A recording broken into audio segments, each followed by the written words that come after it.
कौन सी दुश्मनी है यार जो उनके यहाँ बार बार डकैती डालता है। अब देखो इस बार डकैती डाला तो उनकी बेटी को उठा करके ले गया। आपको तो लगता है साहब की जो धर्मात्मा डाकू बार बार जमींदार साहब के यहाँ डकैती डाल रहा है। क्यों डाल रहा है? पॉइंट की बात है। कौन सी पॉइंट की बात? जमींदार जगत सिंह का चेहरा नहीं पसंद हो। हाँ साले, जैसे तेरा चेहरा मुझे नहीं पसंद है। जमींदार उसके चेहरे से लेना देना क्या है? क्या हो डाकू धर्मात्मा जमींदार जगत सिंह से शादी करेगा क्या? नहीं सर। सारी बात छोड़ो। देखो आज मैं पेपर में पढ़ा हूँ क्या सर? कि डाकू धर्मात्मा ने जो लड़की सत्या नाम लड़की को उठा कर ले गया। जी सर। यार बाबा बजरंगी दास के आश्रम में सत्या नाम लड़की की शादी बाबा बजरंगी दास करा रहे हैं। कहीं ये लड़की वही सत्या नहीं, वही सत्या लड़की नहीं जो डाकू धर्मात्मा जिसे डकैती डाल करके उठा कर ले गया। सर वैसे एक ही नाम के कई लोग होते हैं, फिर भी किसी महात्मा के ऊपर इल्जाम लगाना ठीक नहीं है सर।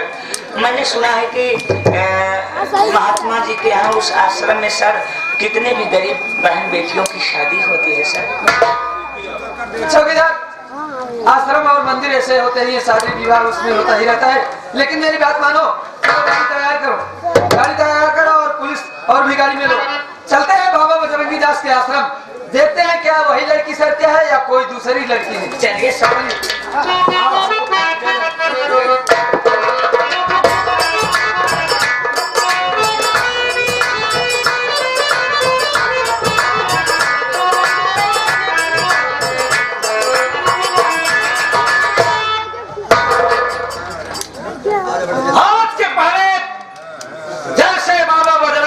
के आश्रम में तमाम शादियां हुई, वैसे आज भी एक शादी संपन्न होने जा रही है। शादी कराने में पक्का माहिर मेरा चेहरा नवरंगी दास है, लेकिन वो पागल अभी तक आया नहीं। पता नहीं कितनी शादियां कराया है। उसके इस श्लोक को जब मैं सुनता हूँ तो मेरा दिल खुश हो जाता है। बाबा जी ये तो आपका सौभाग्य है कि मैंने जिसकी शादी कराया उनकी शादी 6 महीने से ज्यादा नहीं चली। कहने का मतलब तुम शादी बहुत गलत कराते हो बच्चा। नहीं बाबा, मतलब 6 महीने बाद वो लोग यहाँ नहीं रहते हैं। कहने का मतलब उन्हें भगवान ऐसी संपत्ति देता है कि वो गांव छोड़ करके प्रदेश में जाकर के कोई ठौ ठिकाना छोड़ लेते हैं। बाबा जी आपका आदेश चाहिए। बेटा आज जैसे यहाँ तमाम शादियां हुई, वैसे आज यहाँ एक शादी और होने जा रही, सोहन और सरिता की। लेकिन अफसोस की बात है कि ना तो कन्या दिखाई दे रही ना वर दिखाई दे रहा है। सर ये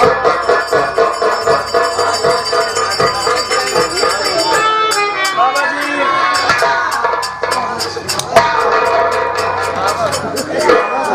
आशीर्वाद दे दो बच्चा। मैं आशीर्वाद देता हूँ, तुम फूलो तुम फलो। बच्चा नवरंगी दास, ये तुम कैसा आशीर्वाद दे रहे हो?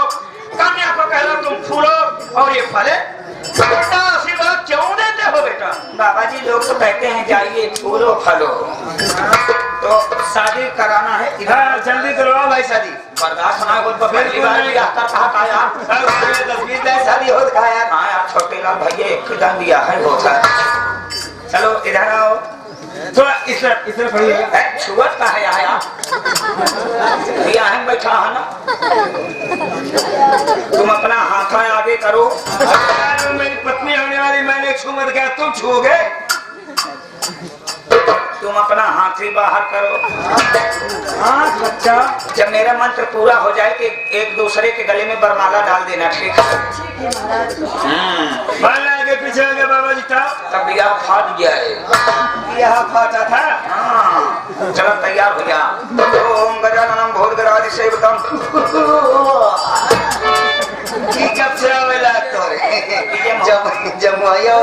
जमुआवत बा बिया हवा पूरा उधर बा। चला ओम गजाननम भूतगणाधि सेवकम कपित जम्बू फल चारु भक्षणम उमास्तम सो विनाश कार्यक्रम नमामि विघ्नेश्वर पाद पंकजम। ओम नमो नारायण गचो गचाहा। ओम नमो नारायण गचो गचाहा। ओम नमो नमो नमो नमो नारायण गचो गचाहा। अब कन्या वर के गले में जयमाला। अरे राम हो गया है तो पहले डाल के खड़ा।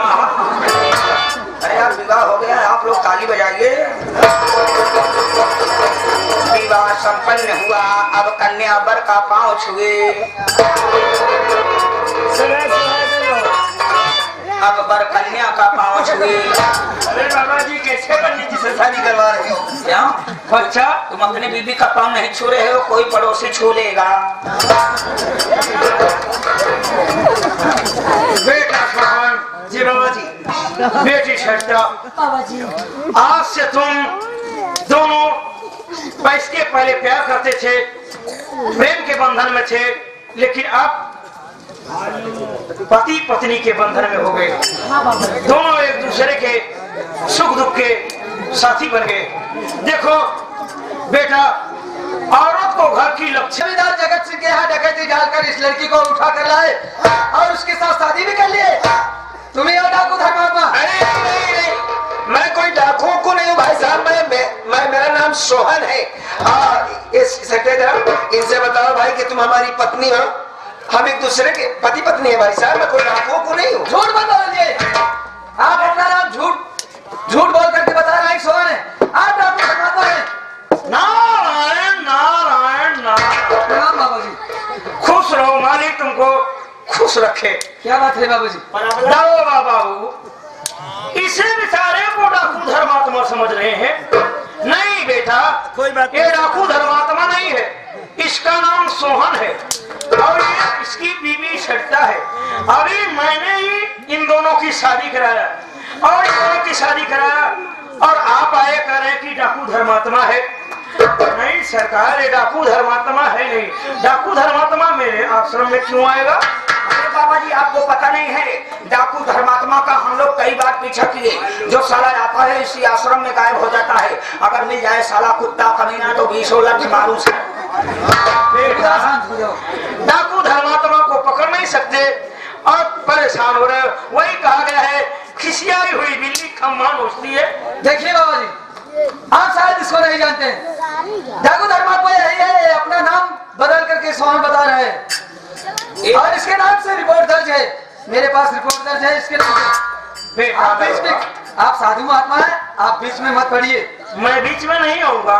देखो बेटा, ये भी तो हो सकता है आप कह रहे हैं कि डाकू धर्मात्मा जमींदार जगत सिंह के हाथ से डकैती डाल करके। ये कोई चोर डाकू नहीं है साहब, ये तो मेरे सोहन है। और ये तेरा कौन है? ये मेरे पति जी। लाइसेंस दिखा। डाकू को ये गाड़ी मोटर है कि लाइसेंस दिखाए? गाड़ी मोटर का लाइसेंस बनता है, शादी विवाह का लाइसेंस नहीं बनता है। चौकीदार इधर आओ।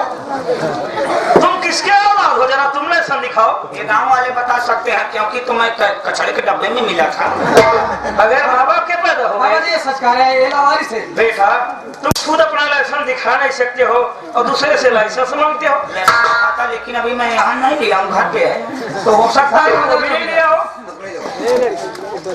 दीवान जी, डाकू धर्मात्मा के हाथ में हाथ कड़ी लगा। ये कोई चोर डाकू नहीं। डाकू धर्मात्मा मुझे उठा ले गया था, लेकिन मेरे ऊपर तरस खा के वो डाकू धर्मात्मा मुझे छोड़ दिया था साहब। ये तो मेरे सोहन। मैं तेरी बकवास नहीं सुनना चाहता हूँ। देखिए साहब, सरिता को आप डांटिए मत। आपसे बहुत बड़ी भूल हो रही है साहब जी। मैं डाकू नहीं हूँ, फिर भी हाथों में हथकड़ी लगा दिया है आपने। सरिता घबराओ नहीं, मैं बहुत जल्द वापस आऊंगा सरिता। कानून है, फैसला होगा और फिर मैं तुम्हें बाबा जी को सौंप कर जा रहा हूँ सरिता। मुझे अकेली मत छोड़ के जाओ तुम सोहन। अकेली कहाँ हो? तुम्हारे लिए मैं मर जाऊंगी। बाबा जी आप सरिता का ख्याल रखिएगा। सरिता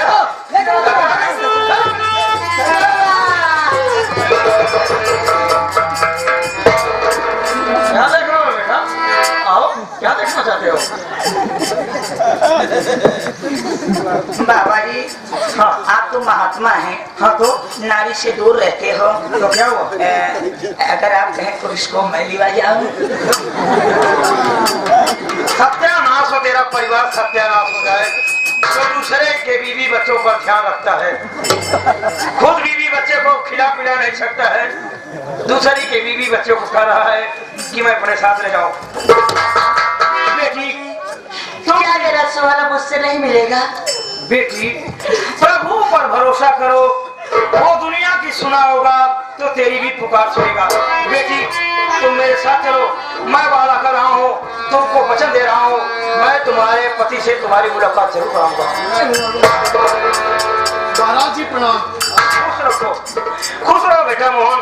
बताओ तुम गए थे, क्या पता लगा? हाँ महाराज जी, मैं अपने गांव गया जगदीशपुर, वहां तो मेरे परिवार के कोई मिले नहीं, न तो मेरी बीवी मिली, न तो मेरा बच्चा और न तो मेरा भाई। फिर वहां से आने के बाद जो आप मुझसे बताए थे कि भोपाल चला जाना, मैं भोपाल गया बाबा, तो वहां पर अधिकारियों ने और कर्मचारियों ने बताया कि उसका पागलपन ठीक हो गया और उसको छुट्टी दे दी गई, वो अपने घर चली गई। बहुत गलत किए वहां के अधिकारी, जो बगैर मुझे सूचना दिए और उस लड़की को वहां से छोड़ दिए। छोड़ो सारी व्यक्ति बेटा, जहां उसका नसीब उसे ले जाएगा, वो बेचारी वहां भटकेगी। एक बार बताओ, वहां तुम्हारे घर के कोई सदस्य नहीं मिले? कोई नहीं महाराज।